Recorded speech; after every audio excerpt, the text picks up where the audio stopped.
back, everybody, to another live stream repair.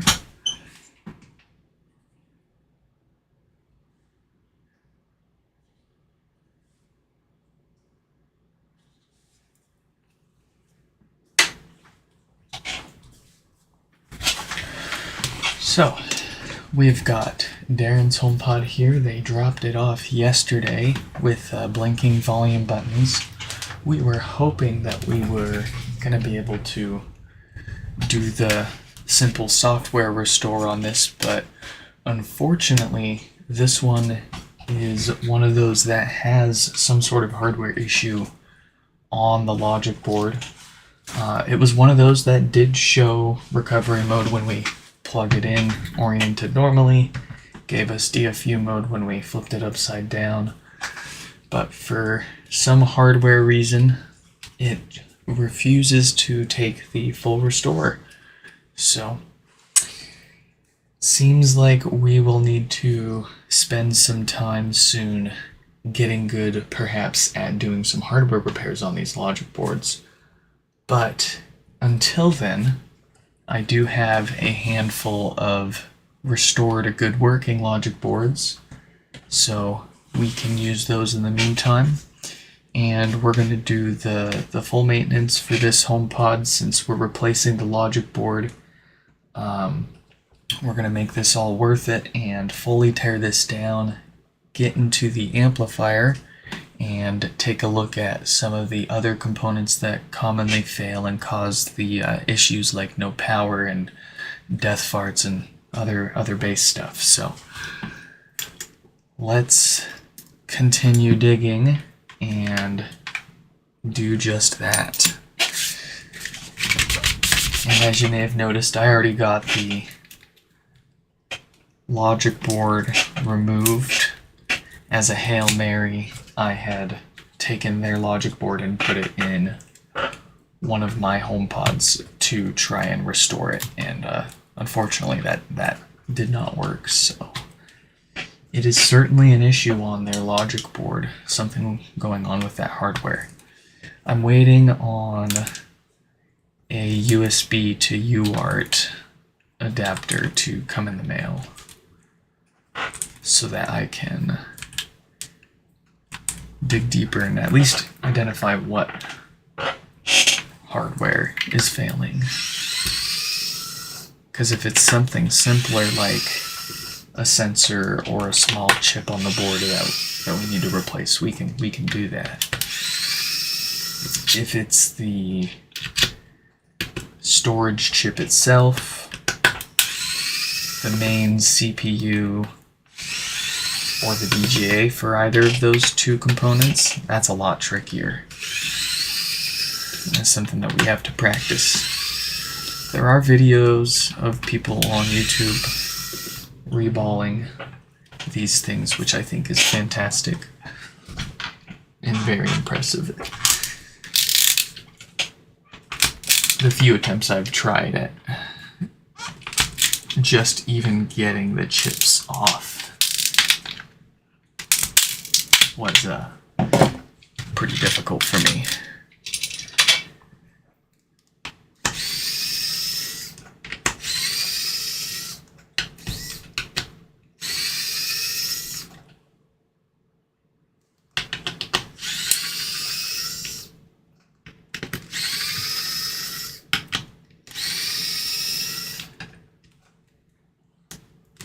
Let's take a sniff of their subwoofer really quick, make sure that's still in good shape. Certainly smells so.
first thing I'm curious about is the date code on that Schottky diode that tends to fail and cause no power.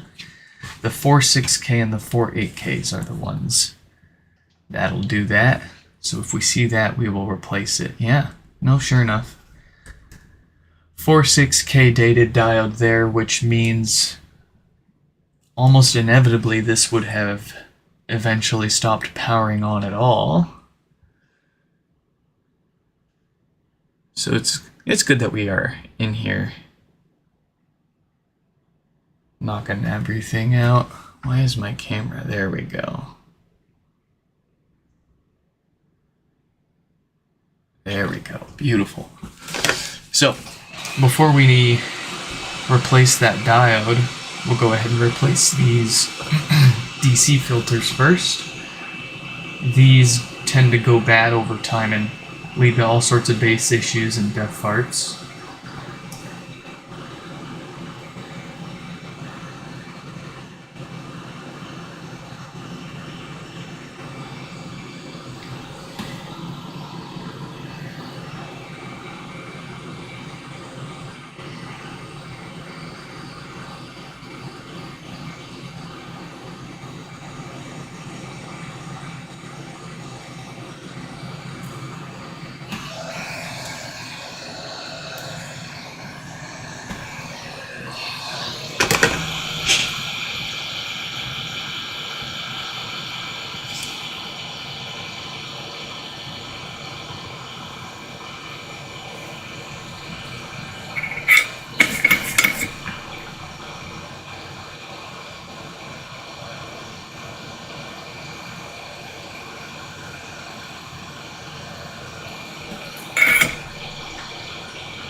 Four fresh filters.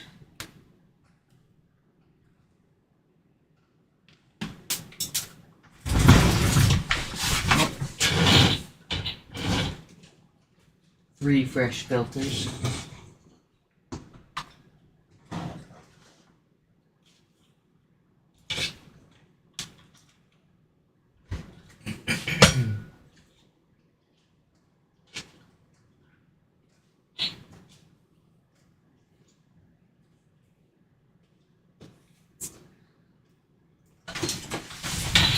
Aha.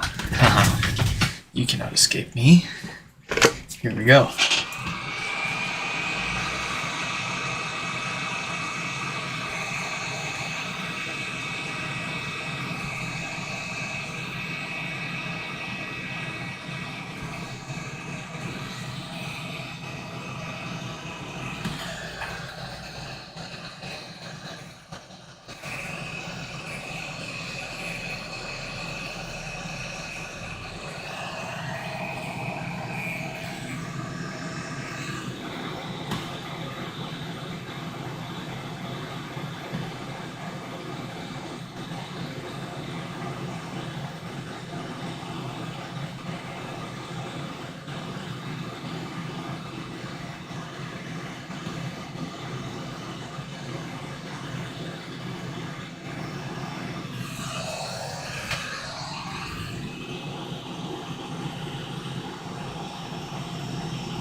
Beautiful. Let me get that just a little closer.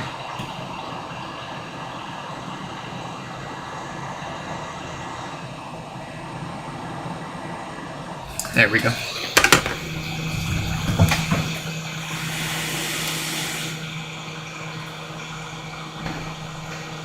All right. Let's get that diode replaced.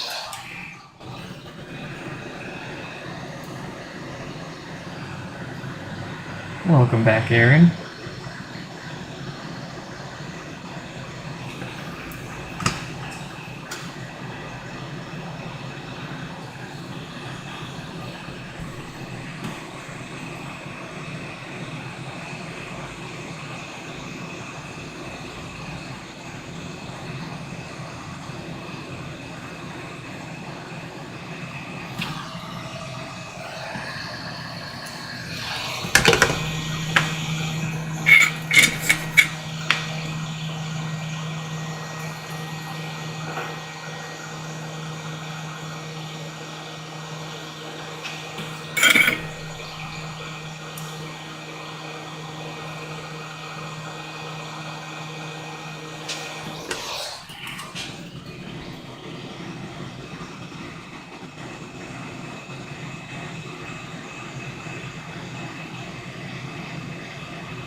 let's get this back together with a good working logic board, and they'll be ready to go.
This is one that trips a lot of people up, is putting this ribbon cable back in correctly.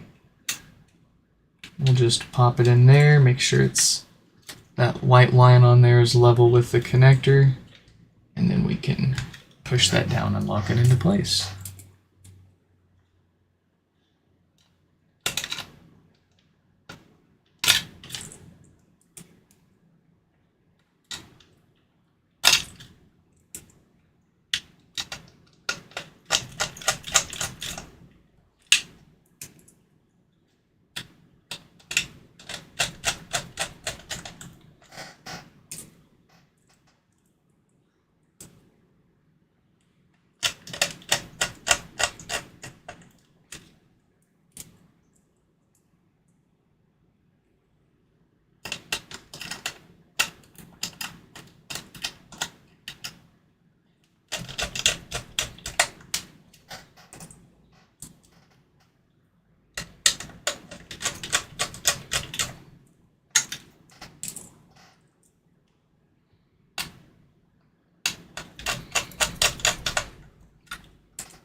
the fixed logic board.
The drawstring dance.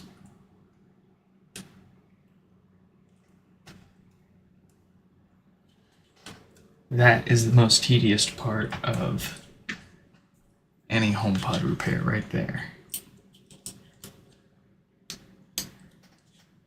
It taunts you right at the finish line.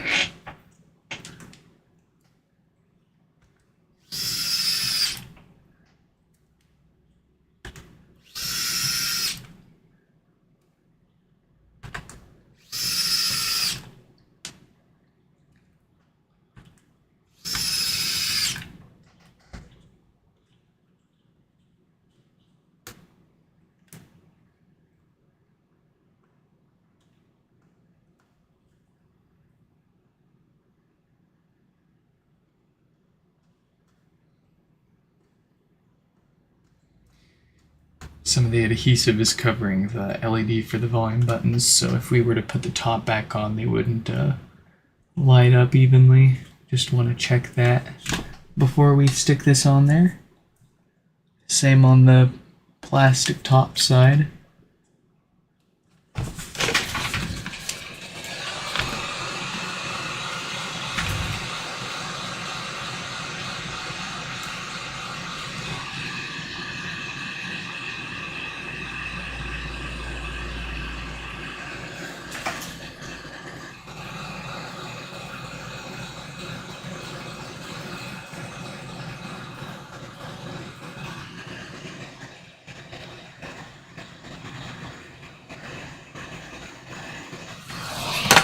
And put this back on.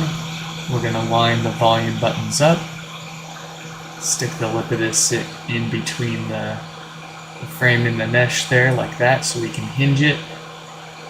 And that's the easiest way to keep it lined up as you set it down, and then we need to push it up just a little bit, and it'll kind of settle back into place. Since when the adhesive separates, it kind of separates in like a bit of a pattern, so when you put these pieces back together, they should sort of settle back into their position that you pulled them apart in. It takes a bit of experience to feel for that, but we'll give this a minute to boot up, since it was one of the boards that I recently restored.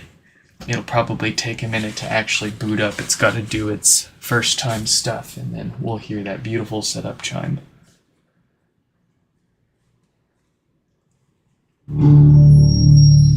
Ah, beautiful.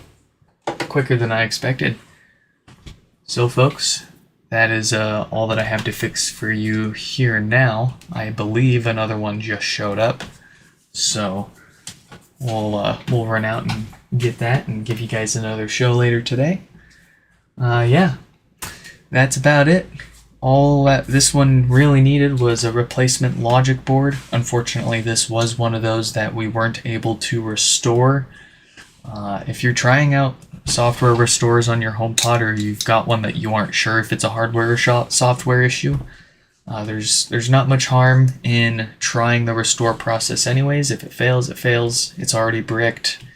If you fix the hardware on your logic board, then you should be able to reattempt the restore process and get it going again, assuming fixing the hardware doesn't debrick it itself. So in any case, we'll be putting out a few more videos here soon on more info about these bricked logic boards and restoring them, and some hardware debugging in a bit. So hope you all enjoyed, and I'll catch you in the next one.